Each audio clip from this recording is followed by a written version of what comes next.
ڈنگا سے خبر شامل کرتے ہیں، جہاں کولیاں روڈ پر واقع مرکزی جامع مسجد محمدی اہل حدیث میں بجلی کی پرانی اور ناکافی تاروں کے باعث نمازیوں کو طویل عرصے سے درپیش مشکلات کا مسئلہ بالآخر حل کر لیا گیا۔ انچارج نمائندگان روز نما سٹی 53 نیوز میاں احتشام اللہ اسلم کی نشاندہی اور خصوصی کوششوں پر ممبر قومی اسمبلی چودھری نصیر احمد عباس سدھو کی ہدایت اور انچارج ترقیاتی منصوبہ جات پروگرام قیصر اسحاق مغل کی فوری توجہ کے نتیجے میں متعلقہ ٹیم نے بروقت اقدامات کرتے ہوئے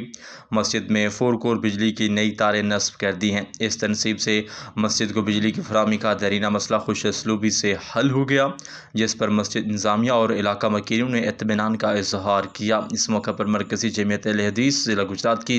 قیادت اور ڈنگا شہر کی کابینہ نے چودھری نصیر احمد عباس سدھو اور قیصر اسحاق مغل کو اس فوری اقدام پر زبردست خراج تحسین پیش کیا ہے۔